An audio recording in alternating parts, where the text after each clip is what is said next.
ڈرامے بازی والے حقوق جو یہ آج کل سیکولر لبرل لوگ خواتین کے رائٹس کے نام پہ بکواسات کر رہے ہیں کہ عورت کو آزادی دے دو, بغیر کپڑوں کے بھی وہ گھومے, عورت کو آزادی دے دو, وہ چڑیوں میں گھومے, اس کی مرضی ہے, برقعے نہیں پہناؤ. اور بھائی یہ حقوق نہیں ہے, یہ مردوں کے حقوق ہیں. مردوں کے حقوق یہ کہ تو برقع کیوں پہنتی ہے, مرد تو چاہتا ہے یاشی. مردوں کے حقوق یہ ہے کہ اس کو عورت ہر وقت ہر جگہ ہر اینگل سے نظر آئے. اس میں مزے عورت کے نہیں ہیں, مزے کس کے ہیں؟ آدمیوں کے مزے ہیں. اسلام نے عورت کو پردے کا حکم دے کے مردوں کے مزے چھینے ہیں. دیکھو جب ہم شرعی پردے پر بیان کرتے ہیں کہ بھابیاں دیور سے پردہ کریں تو بھابی کو کم تکلیف ہوتی ہے, دیور کو زیادہ ہوتی ہے, کیونکہ مزے کس کے چھن رہے ہوتے ہیں؟ بولتے کیوں نہیں؟ دیور. جب ہم کہتے ہیں سالی کے لیے جائز نہیں ہے کہ بہنوئی کے سامنے آئے, اس سے بے تکلف ہو, تو تکلیف کس کو ہوتی ہے؟ بہنوئی کو. وہ کہتا ہے یار یہ کیا بات ہوئی, صرف اس خاندان کی ایک بیگم, وہی تو سالیوں سے بھی فری ہو رہا ہوتا ہے. تو مزے تو سارے کس کے خراب ہو رہے ہیں؟ دیکھو کو ایجوکیشن کھولو, اس میں لڑکوں کے ایڈمیشن زیادہ ہوں گے, اور لڑکیوں کے الگ کوئی ادارہ کھولو اور لڑکوں کا الگ, اس میں لڑکے آئیں گے ہی نہیں. ایک انگلش لینگویج ٹیچر ہے ہمارے جاننے والے, انہوں نے ایک انگلش لینگویج سینٹر کھولا. میں نے کہا آپ تو مذہبی آدمی ہو یار, کو ایجوکیشن کیوں کھولا لڑکے لڑکیوں کو؟ کہہ رہے ہیں یار خالی لڑکوں کا کھولو تو لڑکے آتے ہی نہیں ہیں. نہیں آ رہی نا, میرے خیال ہے بات سمجھ میں. کہہ رہے ہیں صرف لڑکوں کا ہم نے جب لینگویج سینٹر کھولتے ہیں تو لڑکے ہیجڑے بھی نہیں آتے اس میں, لڑکے تو دور کی بات. ہاں صرف لڑکیوں کا کھولو تو لڑکیاں آ جائیں گی اس میں, صرف لڑکوں کا کہہ رہے ہیں انسٹیٹیوٹ کھولو لڑکے نہیں آتے, 2-4 آ جائیں گے. ان کی بھی پتہ نہیں اب تحقیق کرنی پڑے گی, وہ لڑکے ہیں ہوں گے, نیک لوگ ہوں گے. وہ زیادہ ڈیپ میں چلا جاتا ہوں بعض دفعہ میں. تو وہ کہتے ہیں وہ لڑکے بھی نہیں آتے, اس لڑکے آتے ہی نہیں ہیں. اس سے پتہ چلتا ہے کو ایجوکیشن میں مزے لڑکیوں کے نہیں ہیں, مزے کس کے ہیں؟ لڑکوں کے زیادہ مزے ہیں. عیاشی کس کی ہے؟ لڑکوں کی. تو میں جب عورت کو کہوں گا کہ پردہ کرو, میں کیا اسلام کہتا ہے تو عورت کے تحفظ کے لیے کہتا ہے بھائی, تاکہ مردوں کے مزے نہ ہوں, اور مرد تمہاری طرف جب آنے کا ارادہ کرے تو اس کے پاس تمہیں بیوی بنانے کے علاوہ کوئی آپشن نہ ہو. اور بیوی بنانے کے بعد تو 20 ذمہ داریاں اس کے کندھوں پہ آ جاتی ہیں, 20 ذمہ داریاں آ جاتی ہیں کندھوں پہ. تو وہ جو لبرل انٹیاں ہیں وہ کہتی ہیں نہیں ہمیں کسی کی بھی وائف نہیں بننا, ہم پہ بھی تو ذمہ داریاں آ جاتی ہیں, ہم گرل فرینڈ میں ہی زیادہ لائف کو انجوائے کر رہے ہیں. تو یہ بھی آپ کو شیطان نے الو بنا دیا ہے. گرل فرینڈ میں بننے میں آپ لائف کو تھوڑے دنوں کے لیے انجوائے کر رہی ہو. میں جب یہ جملہ بولتا ہوں تو بھی خواتین کو غصہ آتا ہے کہ عورت پہ بڑھاپا مرد کی نسبت جلدی نہیں بلکہ بہت جلدی آتا ہے. تو یہ گرل فرینڈ کے مزے تھوڑے دنوں کے ہیں, اس کے بعد وہ گرل فرینڈ بھی نہیں بنائے گا, پھر ترسو گی محبت کو. تو تمہارے فائدے کے لیے میں یہ سارے حقوق بیان کر رہا ہوں, تو اس پہ مجھے گالیاں دے رہی ہیں کہ اس کے بندے کی وجہ سے ہم ڈپریشن میں چلے گئے ہیں, اس بندے کی وجہ سے ہم. میں جب عدالتی خلا پہ بات کرتا ہوں کہ عدالتی خلا جو ہے یہ عورت نہیں خلا لے سکتی, یہ بھی عورت کا حق, عورت کو فائدہ ہے اس میں. جس طرح سے یک طرفہ خلا خواتین لے رہی ہیں, فائدہ یہ ہے کہ اگر یہ سسٹم ہماری سوسائٹی میں چل پڑا نا, مردوں نے شادیاں کرنا چھوڑنی ہے, وہی ہوگا گرل فرینڈ گدے گھوڑے والا سیٹ اپ. کیونکہ مرد کو کہے یار میری ہے ہی نہیں ہے, جب چاہے ٹاٹا کر کے چلی جائے. اپنی چیز کو انسان دل بھی دیتا ہے اور اپنی چیز پہ خرچ بھی کرتا ہے. جب یہ رہے گا یار اپنی ہے ہی نہیں, جب چاہے جا سکتی ہے, تو وہ آپ کو ایک انسٹرومنٹ کے طور پہ یوز کرے گا, وہ بیوی والی محبت نہیں دے گا. پھر عورتیں کہتی ہیں پھر مرد کو بھی تو رائٹ ہے جب چاہے چھوڑ کے چلا جائے. رائٹ ہے, لیکن کتنوں نے چھوڑا ہے ہماری سوسائٹی میں؟ جب کیونکہ مرد ویسے ہی سپیریئر ہے, یہ آپ کو ماننا پڑے گا, یہ گراؤنڈ ریئلٹی ہے. اس کو اگر شریعت چھوڑنے کا رائٹ نہیں دیتی ویسے بھی چھوڑ سکتا تھا. وہ آتا ہی نہیں گھر میں, کیا کر رہا, اس کو پولیس لے کر آتی گھر میں. وہ تو پاورفل ہے نا, اس کو کوئی قانون مجبور نہیں کر سکتا آپ کے پراپر حقوق دینے پر. اس کو صرف ایک چیز مجبور کر سکتی ہے, وہ یہ کہ اس کو یہ احساس ہو جائے یہ میری ماتحت ہے, بس یہ احساس اس کو مجبور کرے گا کہ اس کے حقوق دے. طاقت نہیں مجبور کر سکتی. تبھی تو انگریز حقوق نہیں دیتے, وہاں تو قوانین اتنے مضبوط ہے, کوئی ایک پیالی چائے نہیں پلاتا بیوی کو. تو صاحب یہ باہر کی دنیا کے ڈھونگ ہیں جو ہم اس کے پردے چاک کر کے بتا رہے ہوتے ہیں. تو اس لیے خواتین کو جو لان تان کرنا ہوتا ہے نا, وہ نہیں کیا کرو, وہ نہیں کیا کرو. ورنہ اگر پھر بھی یقین نہ آئے نا, بولیں یہ مولوی جو ہے نا ہمارے حقوق کی بات نہیں کرتا, جاؤ پھر کسی انگریز سے شادی کرو. یہ کہہ رہے میرا نمبر دے دو. تو جاؤ وہاں جاؤ نہ کرو نا شادی, پتہ چل جائے گا تمہیں. وہ پھر دیکھنے میں بڑے اچھے لگ رہے ہوتے ہیں, نائس ٹو میٹ یو ٹھش پش کر رہا ہوتا ہے انگریز, گالی والی نہیں ہے اس کی زبان پہ. تو ایسی کیا ایسی خوش اخلاقی کا جس میں کوئی رسپانسبلٹی لینے کے لیے تیار نہ ہو, اور باہر کتنوں سے چکر چل رہے ہوں یہ بھی نہ پتا ہو. یہاں کا آدمی گالی گلوچ کرتا ہے, غلط کرتا ہے, نہیں کرنا چاہیے, لیکن خدا کی قسم جو حقوق وہ اٹھا رہا ہوتا ہے نا, اس پہ 2-4 گالیاں اتنی افورڈیبل ہیں, وہ نہیں دینی چاہیے گالیاں, اچھا کام نہیں ہے. دیکھو مجھے ایک بات بتاؤ, جو یہاں نیک مسلمان مرد ہیں جو ساری زندگی حقوق اٹھاتے ہیں, اگر ان کی بیوی بولے کہ آپ بد اخلاق ہو, گالی نہ دیا کرو, گالی نہیں دیا کرو, اچھا یہ بری بات ہے, میں ایک مثال دے رہا ہوں, تو آپ کو ٹھیک ہے میں زندگی بھر کبھی گالی نہیں دوں گا, میں nice to meet you, thank you, how are you, fine, یہ الفاظ استعمال کروں گا, بالکل پولائٹ. لیکن گیس کی بجلی کا بل میں نہیں دوں گا, گیس اور بجلی کا بل میں بولو نا نہیں دوں گا. ویسے تو اب اللہ کا شکر ایسے بغیرت ہماری سوسائٹی میں آنے لگے ہیں جو نہیں دیتے, کہتے ہیں بیوی کمائے گی, وہ اپنا کھائے گی, ہم اپنا کھائیں گے. یہ بغیرت ہول سیل کے حساب سے پیدا ہو رہے ہیں. یہ لبرلزم جس کی طرف ہمارا ملک جا رہا ہے, اس میں بغیرتی پہ غیرت کا لیبل لگایا جاتا ہے, حقوق کا لیبل. دنیا میں یہ بہت بڑا جرم ہو رہا ہے, یاد رکھو. ظلم ہوتا ہے لیکن اس پہ عدل کا لیبل لگایا جاتا ہے. جیسے عرب اپنی بیٹیوں کو دفن کرتے تھے تو اپنے آپ کو ظالم نہیں کہتے تھے, غیرت مند کہتے تھے. تو جیسے غیرت کے نام پہ قتل کرنا ظلم ہے نا, ایسے ہی بغیرتی کے نام پہ بغیرتی کو عدل کا نام دینا, حقوق کا نام دینا, یہ بھی کیا ہے, یہ بھی ظلم ہے. تو آپ بول دو کہ ٹھیک ہے میں آئندہ کیا کروں گا کہ گیس کا بل آدھا تم آدھا میں, بجلی کا بل آدھا تم آدھا میں, بچوں کا خرچہ آدھا تمہارا آدھا میرا, ساری چیزیں ہم آپس میں شیئر کریں گے اور رات کو ہماری ملاقات ہوگی. کوئی کسی کے کوئی حقوق نہیں ہے تو نائس ٹو میٹ یو ہی رہ جائے گا, پھر کچھ بھی نہیں رہے گا بھائی. خیر ہم اپنے ٹینشن والے, ٹینشن سے پتہ نہیں دماغ ادھر کیوں چلا جاتا ہے میرا بار بار. ہاں تو مجھے یہ بات بتاؤ, دنیا میں سب سے بڑی ٹینشن موت, سب سے بڑی ٹینشن کیا ہے, موت. آپ کو کوئی کہے کہ پیسے یا موت, تو آپ کس کو ترجیح دو گے؟ بھائی پیسے لے لے یار, زندگی چھوڑ دے. یہ جو جبری طلاق ہے نا, جبری طلاق, اس کے بارے میں بعض لوگ کہتے ہیں نا جبری طلاق واقع نہیں ہوتی, اور دلیل یہ دیتے ہیں کہ حدیث میں آتا ہے لا طلاق ولا عتاق فی اغلاق. جب انسان پر رائے اور فکر کے دروازے بند ہو جائیں تو حدیث میں آتا ہے طلاق اور غلام آزاد نہیں ہوتا. اس حدیث کا مطلب کیا ہے؟ کوئی آدمی پاگل ہو جائے وہ طلاق دے گا تو طلاق واقع نہیں ہوگی, کیونکہ اس کا تو دماغ ہی کام نہیں کر رہا. کوئی سو رہا ہو اور نیند میں ڈیورس دے دے تو ڈیورس واقع بولو نا نہیں ہوتی. کوئی مجنون ہو گیا یا کوئی ڈپریشن کا ایسا مریض ہے کہ جب اس کو ڈپریشن ہوتی ہے اس کو پتہ ہی نہیں چل رہا ہوتا میں کیا بول رہا ہوں, ایسی بیماریاں بھی ہیں. کوئی غلط دوا کھا لی اور کھوپڑی آؤٹ ہو گئی, پتہ ہی نہیں چل رہا میں کیا بول رہا ہوں. تو حدیث کے مطابق ایسی کنڈیشن میں ڈیورس واقع نہیں ہوتی, کیونکہ آپ الفاظ کا بھی ارادہ نہیں کر رہے ہوتے. لیکن جبری طلاق واقع ہو جاتی. ہمارے اہل حدیث بھائی کیا بولتے ہیں کہ جب کوئی گن پوائنٹ پہ آپ کو طلاق دلواتا ہے کہ بیوی کو چھوڑ دے ورنہ تجھے گولی مار دوں گا, تو ایسی کنڈیشن میں بھی آپ کے رائے اور فکر کے دروازے بند ہو جاتے ہیں, لہذا حدیث کے مطابق آپ کی طلاق واقع نہیں ہوگی. یہ بالکل غلط استدلال ہے, یہ بالکل غلط طریقہ ہے.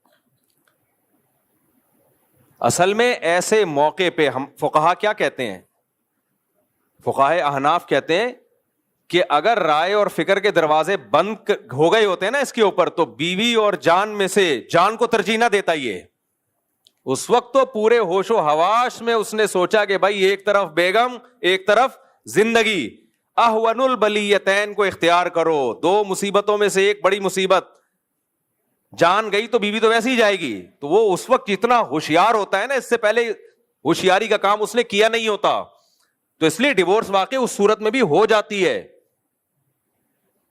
لوگ کہتے ہیں اس میں بیوی کا کیا قصور ہے, تو طلاق کے حکام میں شریعت نے بیوی کا قصور یا قصور نہ ہونے پر شرعی احکام کا مدار نہیں رکھا ہے. کوئی آدمی بیٹھے بیٹھے بیوی کو ڈیورس دے دیتا ہے تو کیا قصور تھا بیوی کا بھائی؟ ہاں اس حکم میں حکمت کیا ہے یہ ایک الگ ٹاپک ہے. حکمت کیا ہے, اس کا ہیلا کیا ہے بچنے کا؟ کوئی ایسی مجبوری میں آ جائے تو کیا ہیلا اختیار کرے کہ ڈاکو بھی بھاگ جائیں اور طلاق بھی نہ ہو, تو وہ ہیلا ایک الگ ٹاپک ہے. لیکن جبری طلاق بھی بہرحال واقع بولو ہو جاتی ہے. اور یہ اتنے بے وقوف لوگ ہیں جو احناف حنفیہ کے خلاف کہتے ہیں نا, یہ دیکھو جبری طلاق واقع کر کے مرد پہ ظلم کر رہے ہیں, مرد پہ ظلم کر رہے ہیں. یہ جبری خلا کے تو قائل ہیں, یعنی مرد نہ بھی چاہتا ہو تو بیوی ٹاٹا کر کے نکل جائے, کمال کی بات, اور وہ اپنی زبان سے دے رہا ہے تاکہ جان بچا لوں. اس کے قائل نہیں ہے کہ زبردستی نہیں ہو سکتی, یعنی جج زبردستی کر سکتا ہے کہ جب چاہے کسی کی بیوی کو طلاق کی ڈگری پکڑا کے مرد کو بولے اب تم رنوے گھومو ساری زندگی. وہ تو زیادہ بدترین جبر ہے, اس میں تو پوری ڈاکومنٹیشن ہوتی ہے. اس لیے میں عدالتی خلا کے خلاف ہوں کہ یہ اسلام نہیں ہے بھائی, یہ تو عقل کے بھی خلاف ہے. تو آپ جب بھی زبان سے طلاق کا لفظ نکالیں گے ہوش و حواس کی حالت میں تو ڈیورس واقع ہو جائے گی. خوب سمجھ لو. پھر یہ نہیں کہنا میں دباؤ, کیونکہ لوگ بہت زیادہ ہم پہ دباؤ ڈال رہے ہوتے ہیں فتویٰ لکھوانے کے لیے کہ میں بہت دباؤ میں تھا. جتنے بھی دباؤ میں تھے زبان سے دے دی تو بہرحال ہو جائے گی. جی شراب کے نشے میں بھی ہو جائے گی. اگر شراب خود پی ہے اور طلاق دی تو ہو جائے گی. شرابی کہتے ہیں میں ہوش و حواس میں نہیں تھا, ہوش و حواس نہیں تھے میرے, تو کم بخت تو نے بیوی کو کیوں نہیں دی پھر طلاق؟ ماں کو کیوں نہیں, ماں کو کیوں نہیں دی, بہن کو کیوں نہیں دی؟ بیوی کو ہی دے رہا ہے, اور دے بھی غصے میں رہا ہے. اس سے پتا چلتا ہے اس کو پتا ہوتا ہے کہ میں طلاق دے رہا ہوں, جو غصے کا کام ہے. یہاں لوگ اشکال کرتے ہیں کہ پھر تو لوگ دھڑا دھڑ طلاقیں دلوانا شروع کر دیں گے, جبری طلاق, مردوں پہ ظلم ہوگا. 1400 سال سے اسلام آیا ہوا ہے, کتنوں نے زبردستی دلوا دی ہے بھائی, اور کیوں دلوائے گا کوئی؟ کسی کا دماغ خراب ہے. اور اگر دلوائے گا تو اس کا تدبیر بھی ہے, اس سے بچنے کی ہیلا بھی ہے, تدبیر بھی ہے. اور اہم بات یہ ہے کہ اس زمانے میں عدالتی خلا کی تو 2 ٹکے کی حیثیت ہے نہیں الحمدللہ. اس پہ میں الحمدللہ اس پہ کہہ رہا ہوں کہ اس پہ میں کئی بار بیان کر چکا ہوں. مظلوم عورت کو ظلم سے بچانے کے لیے آپ کے پاس جبری طلاق کے علاوہ کوئی راستہ نہیں ہے. بعض عورتوں پہ واقعی ظلم ہوتا ہے تو آپ پھر زبردستی ہی طلاق کا لفظ شوہر کی زبان سے نکلواؤ گے تو یہی حل ہے. عدالت میں جاؤ گے, عدالت تو شریعت کو فالو نہیں کر رہی ہوتی ہے. تو یہ اسلام کی رحمت ہے عورت کے لیے کہ اگر کوئی مرد تمیز سے نہیں دے رہا ہے ڈیورس, تو ہم نے دیکھا ہے ایسی عورتوں کے حالات جن کے مرد مارتے تھے, پیٹتے تھے, ظلم کرتے تھے اور طلاق بھی نہیں دیتے تھے, کوئی حل نہیں تھا. تو ایسا ہی ہوا, ان کے چترول لگے اور انہوں نے زبان سے طلاق نکالی ہے. لیکن ریٹرن طلاق جبری نہیں ہوتی ہے, ذہن میں رکھ. تحریری طلاق زبردستی اگر گن پوائنٹ پہ پھر وہ واقع نہیں ہوگی. خیر میں جلدی سے موضوع کو سمیٹ کے ختم کرتا ہوں. تو میرے بھائی ٹینشنوں کے جتنے اسباب ہیں, اور سب سے بڑی دنیا میں ٹینشن کون سی ہے؟ موت. تو مائیکل جیکسن نے اتنے ٹینشنوں کے اسباب اختیار کیے اور مرا مجھ سے بھی کم عمر میں. میری عمر مائیکل جیکسن سے بھی زیادہ ہو چکی ہے, حالانکہ میں نے وہ اسباب اختیار, میں نے تو ٹینشنوں کے جتنے بھی دنیا میں اسباب تھے ان میں سب سے بڑے اسباب اختیار کیے ہوئے. کیا خیال ہے؟ اور ایک ایک نہیں, ہول سیل کے حساب سے. دیکھو ایک شادی کا مطلب ایک شادی نہیں ہوتی, 4-5 سالے بھی ہوتے ہیں, پھر ساس سسر بھی ہوتے ہیں. 2 کا مطلب 2 بیویاں نہیں ہیں. بہت ہلکی بات کی آپ نے, بہت ہلکی, بہت گھٹیا, یعنی ہلکی سوچ ہے آپ کی. 2 کا مطلب ڈبل سالے, ڈبل سسر, ڈبل ساس. 3 کو مطلب 3 سے اس ملٹی پلائی ٹینشن کو ملٹی پلائی کر دیں 4 کے ساتھ. مجھے مائیکل جیکسن سے پہلے مر جانا چاہیے تھا کہ نہیں چاہیے تھا؟ میں تو لوگوں کے کورونا کے دنوں میں لوگوں سے گلے ملتا رہا ہوں, نہ میرے ہاتھ میں گلوز ہوتے ہیں. سیلاب زدہ علاقوں میں جاتے ہیں جہاں بیماریاں پھوٹی ہوئی ہیں. تو میرے بھائی اس سے صاف پتہ چلتا ہے, بات کو بس سمیٹتا ہوں, آپ ٹینشنوں کے اسباب اعتدال سے اختیار کریں. ٹینشنوں سے بچنا آپ کے بس میں نہیں ہے. وہ میں ایئرپورٹ کے واقعہ سنا دوں, وہ صاحب کہنے لگے اصل میں ایکچولی پاکستان میں ایسا وہ بہت بہتیاتی ہے. میں نے کہا میرے بھائی جاپان میں ٹوکیو میں وہاں موجود تھا, جا ایئرپورٹ پہ جہاز کھڑا ہوا ہے, دوسرے جہاز نے لینڈ کیا اور اڑا دیا کھڑے کھڑے جہاز کو.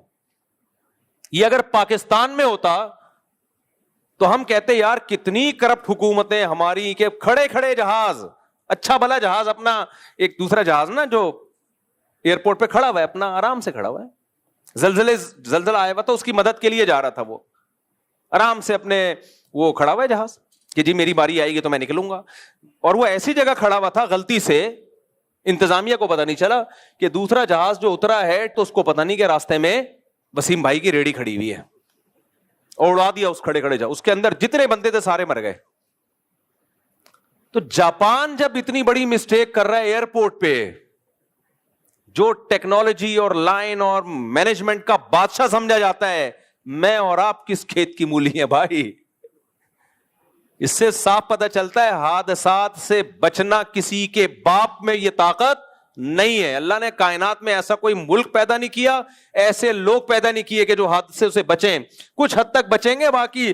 اور سب سے بڑی ٹینشن ہمارے یہاں ٹرینوں کے ہاتھ سے, اللہ بچائے ہمیں, زلزلے اور یہ کووڈ نے جو یورپ امریکہ میں تباہی مچائی ہے نا, ہمارے سارے حادثات کی اموات ترازو کے ایک پلڑے میں, ان کے کرونا سے مرنے والوں کی تعداد ترازو کے ایک پلڑے میں رکھیں تو 1 گنا نہیں 10 گنا زیادہ ویٹ ہوگا اس کا. قدرت نے اندر سے ہی ڈیمیج کر کے مار دیا, اندر سے ہی ڈیمیج کر کے مار دی, اتنی موتیں ہوئی ہیں وہاں. اس لیے میرے بھائی ٹینشن فری ہونے کا یہ طریقہ سوٹیبل نہیں ہے کہ صرف اسباب کو فوکس, اسباب کو بھی کرو فوکس. اصل طریقہ یہ ان ٹینشنوں کو ٹینشنیں سمجھنا چھوڑ دو. بولے یہ سب کچھ ہوگا, بڑھاپا بھی آئے گا, بیماریاں بھی آئیں گی, اور مرو گے بھی. سمجھ رہے ہو, بہو گے بھی, مرو گے بھی, سب کچھ ہوگا. تو اصل یہ بھائی اللہ راضی ہو جائے تو پھر سب ٹھیک ہے, اللہ ناراض ہے تو سب ٹھیک ہونے میں بھی کچھ ٹھیک نہیں ہے. مسلمان کے پاس یہی راستہ ہے, ادروائز کوئی راستہ میرے اور آپ کے پاس نہیں ہے. اللہ سمجھنے کی, عمل کی توفیق عطا فرمائے. میرے والد صاحب حرام کماتے ہیں, اور والد کی اور بھائی اگر لڑکا بالغ ہے, کما سکتا ہے, تو پھر والد اگر حرام کما رہے ہیں تو پھر اس کو والد کی آمدن سے کھانا جائز نہیں ہے. اگر بالغ بھی ہے اور کما بھی سکتا ہے تو پھر اس کو کمائے, اپنا الگ ہے. ہاں بیٹیوں کے لیے کھانا جائز ہے, بیوی کے لیے بھی, کیونکہ وہ کہاں جائیں گے بیچارے, بھوکے تھوڑی مریں گے. مفتی صاحب تفصیل سے بتا دیں کیا زنا ایک قرض ہے؟ ایسا یہ غلط ہے, لوگوں میں مشہور ہے کہ زنا ایک قرض ہے, آپ کی بیٹی اور بہن کو اتارنا پڑے گا. بالکل غلط ہے. کسی کے گناہ کی سزا کسی اور کو نہیں ملتی ہے. ہاں یہ ضرور ہے کہ جب آپ زنا کرتے ہو اور گھر والوں کو پتہ چلتا ہے تو ان میں وہ پاک دامنی رہتی نہیں ہے. وہ یہ کہتے ہیں یہ جب مزے اڑا سکتا ہے تو ہم بھی پھر پاک دامن لوگوں کو, اکثر پاک دامن ان کی عورتیں بھی پاک دامن ہی بن جاتی ہیں. مرد خود خراب ہو تو اس کے اثرات, باپ شراب پیتا ہو تو بچے کہیں گے ہم نے پی لی تو کیا ہو گیا, یہی ہوتا ہے نا. وہ اپنی اختیار سے کرتے ہیں, ایسا نہیں ہوتا کہ اس کے گناہ کی سزا اس کو ملے, ایسا نہیں ہوتا. مفتی صاحب چپل الٹی ہوتی ہے تو ہمیں سیدھی کرنی چاہیے, ان کچھ کہتے ہیں اس سے یہ ہوتا ہے وہ وغیرہ وغیرہ. چپل الٹی ہو تو اس لیے سیدھی کرنی چاہیے کہ بری لگ رہی ہوتی ہے, وہ فٹے منہ کہہ رہی ہوتی ہے. آم کے چھلکے بھی جب ہم کھاتے ہیں نا, کچھ لوگوں کی عادت ہے چوس چوس کے ایسے ہی رکھ رہے ہوتے ہیں. بھائی الٹا کر کے رکھو. نہیں آئی میرا خیال ہے بات. اجتماعی طور پہ جب آم کھا رہے ہوتے ہیں چھلکے چوس چوس کے, بعض لوگ پلیٹ میں ایسے رکھ رہے ہوتے ہیں, چوسا ہوا حصہ اوپر ہوتا ہے, برا گھن آتی ہے اس سے. کچھ محفل کے کچھ آداب ہوتے ہیں, کچھ تمیز ہوتی ہے. تو میرے سامنے کوئی کھا رہا ہو نا, تو اگر کوئی میرے جیسا میرے لیول کا ہو تو میں اس کو بولتا ہوں بھائی الٹا. بڑے بزرگ ہوں تو میں کچھ نہیں کہتا, تو اس کو یہ کہ بھائی اس کو الٹا کر کے رکھ دو. اچھا بعض لوگوں کو یہ عادت ہوتی ہے کسی کا جھوٹا کھانے کی, بزرگ ہیں, اب آم ہم نے چوسا ہوا, وہ کہہ رہے ہیں آپ کی چوسی بھی گھٹلی میں کھاؤں گا. مجھے گھن آ رہی ہوتی, میرا تھوک کیوں چاٹ رہا ہے بھائی تو. آپ کو عقیدت ہے لیکن انسان کو خود بھی نہیں چاہتا نا کہ میری گندگی کوئی کھائے. تو یہ بھی ایک گھن والا عمل ہے. کسی بزرگ نے بھی گھٹلی چوس کے پھینکی ہو, بس نہیں چوسو اس کو. جھوٹا پینا میں تو کوئی حرج نہیں ہے, وہ تو نارمل ہے, لیکن گھٹلی بھی چوسی بزرگ کی, وہ آپ چوس رہے ہو, تو بزرگ میں بھی اگر صفائی پسند ہوگا نا اس کو اچھا نہیں لگے گا. انسان اپنی گندگی کو چھپاتا ہے, تو اسی طرح اپنا پسینہ یا اپنی گھٹلیاں چوسی ہوئی اچھا نہیں لگتا کہ کوئی کھائے. تو اس لیے عقیدت میں ایسا کام کرنا جس سے عقیدت ہے اسی کو تکلیف ہو رہی ہو, یہ برا عمل ہے. تو اس لیے بزرگ کا جھوٹے پانی پی لیا کریں, بس اتنا کافی ہے. اس کی چوسی ہوئی گنڈیریاں اور اس کی چوسی ہوئی گھٹلیاں مت کھایا کرو, یہ تھوڑا زیادہ ہو گیا.